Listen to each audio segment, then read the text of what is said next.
Okey. Kita nak tengok sekarang mekanisme tindakan enzim dan perubahan faktor. Okey.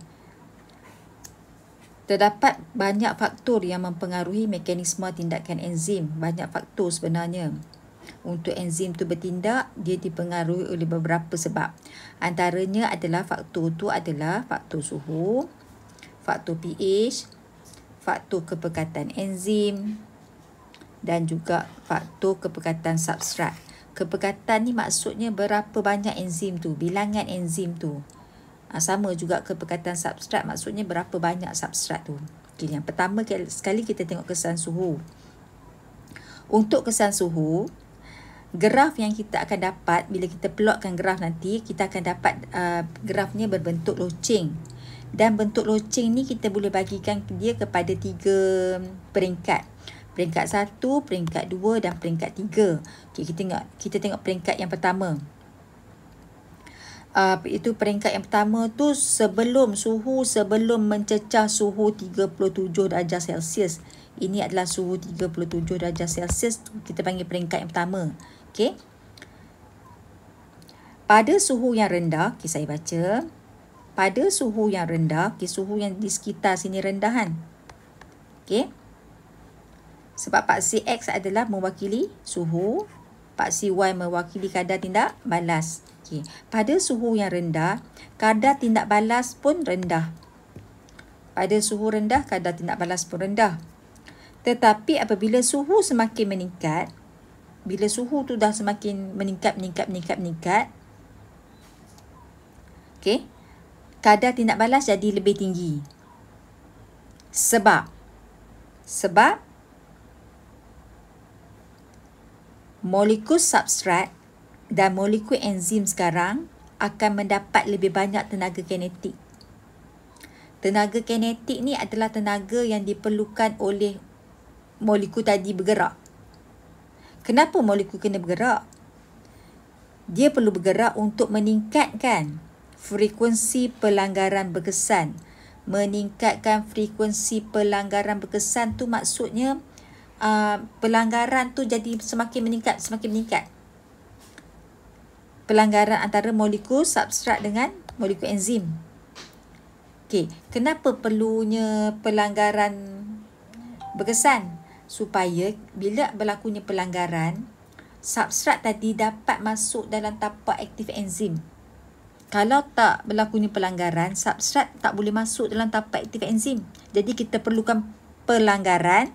Untuk berlanggar, perlukan tenaga kinetik. Siapa yang membekalkan tenaga kinetik?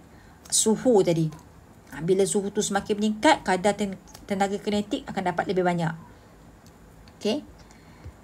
Sebab itulah kadar tindak balas enzim dengan substrat pun meningkat. Jadi, awak bagi tahulah. Apabila suhu meningkat, kadar tindak balas pun meningkat. Sebab pada masa ini, molekul substrat dan enzim mendapat lebih banyak tenaga kinetik. 3. Okey, seterusnya tenaga kinetik ini akan meningkatkan frekuensi pelanggaran berkesan antara substrat dan enzim supaya substrat dapat melekat pada tapak aktif enzim. Okey, dan poin yang terakhir, yang ni kena bagi tahu ni, kena ingat ni, penting. Untuk setiap kenaikan suhu 10 darjah Celsius, kadar tindak balas akan meningkat 2 kali ganda. Sehingga syarat ayat ni kena sambung. Sehingga mencapai suhu optimum. Syarat dia sampai suhu optimum ni saja. Syarat dia sampai sini saja. Penambahan 10 darjah Celsius akan meningkatkan kadar tindak balas 2 kali ganda sehingga mencapai suhu optimum. Okey. Habis, suhu optimum adalah sekitar 37 darjah Celsius di sini ya. Okey, pada suhu optimum kadar tindak balas enzim adalah maksimum. Suhu optimum tu maksudnya suhu yang sangat sesuai untuk enzim tu bertindak balas. Paling bagus untuk enzim. Pada suhu optimum, itu 37 darjah Celsius, kadar tindak balas adalah maksimum. Dan suhu optimum untuk tindak balas enzim adalah 37 darjah Celsius, iaitu suhu badan manusia. Okey, sekitar 37 darjah Celsius lah. Okey. Ni itu di puncak bukit kan, sebab tu dia macam tinggi. Ni kira tak kadar tindak balas dia sangat tinggi ni. Ni sangat tinggi. Nilai kat sini sangat tinggi. Kan? Kat sini rendah.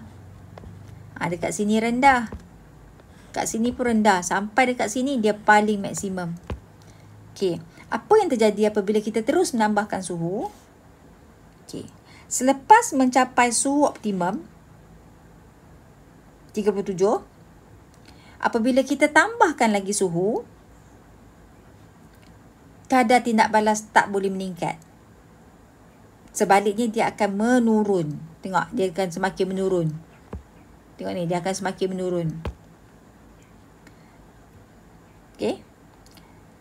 Selepas mencapai suhu optimum, peningkatan suhu akan mengurangkan aktiviti enzim sehinggalah aktiviti enzim terhenti sepenuhnya pada suhu 60 darjah Celsius. 60 darjah Celsius, aktiviti enzim tu stop terus. Sebab enzim pada suhu ini telah ternyah asli. Maksudnya sudah rosak. Tapak aktifnya dah rosak. Tapak aktifnya dah tak boleh melekat pada substrat lagi dah. Okey. Tapak aktif enzim telah berubah. Substrat tidak dapat lagi bergabung dengan tapak aktif.